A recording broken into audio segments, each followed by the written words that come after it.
Neuheisel took the job at Washington years ago, and his opening press conference, we're talking about Washington Huskies, he just has this kind of cocky voice, and he goes, look, in college football, you have the haves and you have the have-nots. He goes, we're a have. And when he's talking about the facilities, the boosters, the stadium, just everything, the tradition, the lore, there's the haves and the have-nots. And so in the world of stocks, you can say the same thing. There's the haves and the have-nots. Microsoft is a have, like not only times 10, but to the 10 here, to the 10 multiple or whatever. All right. So in this situation, I'm trying to explain why I'm about to choose the strike price that I am. And we have to do Rick Neuheisel's story, talk about the haves and have-nots. So there's an edge for me, this is how I look at it, where in a fresh breakout for Microsoft, I'm going to go a little more aggressive when I go out there and choose my weekly options. And by the way, do we have to worry about an earnings announcement in the next week and a half? Nope. All that's in the past. We've got fresh, like a good fresh 11, 12 weeks to operate and to deal with Microsoft. So we're going to sell the weekly. In my book, I'm going to go sell the 144 puts. It's slightly aggressive, but why would I choose slightly aggressive? Because Microsoft, I'm going to give that to Microsoft because it's been pent up since the summer, consolidating back and forth in a channel like this. I'm going to go a little more aggressive. And in the case of doing this, right now, those 144s are they're like 147, $1.47.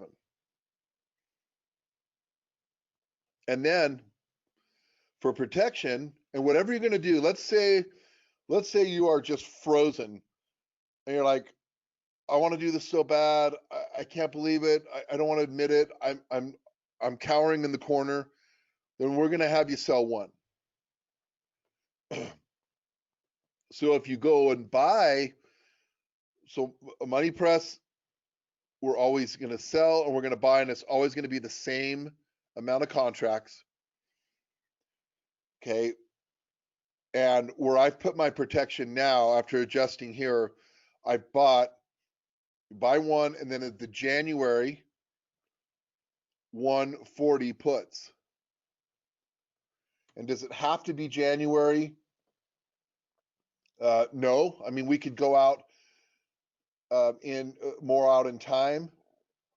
And it doesn't mean that since we have Januaries, we just have to hold it and hold it and hold it. You know, we can adjust out to another month. But for right now, we could do a trade on Microsoft and have the Januaries. I'm going to bring up a really big option chain right now. Let's look at this together.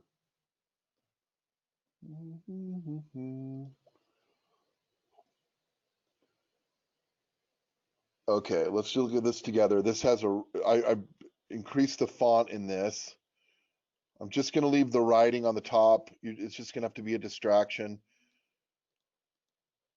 But right now we have January's. The next one out is March, and I'm good with January's right now. And then as we kind of move through, you know, the February's are going to pop up and become available.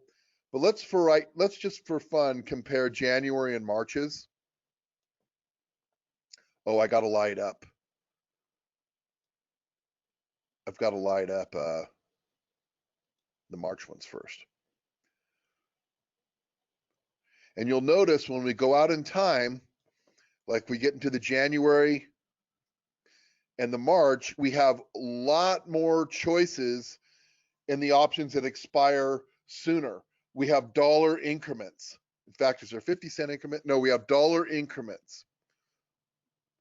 So next week, these 144s, that's where we got the $1.47. We're selling those, but we get out in time and we lose the dollar increments. Look, you can't have every single thing that you want. Options aren't as traded out in time. Look how much are traded. Look at the activity here on the ones that expire today. The ones that are around the money. I mean, 6,700 volume here, 3,500, blah, blah, blah. We get out to March and we have 95 calls, 95 contracts traded on these 145s. It's just the nature of the beast. We have in Big Bag Microsoft going out to March for 145 protection. There's one contract in the whole world that's traded on the March 145s.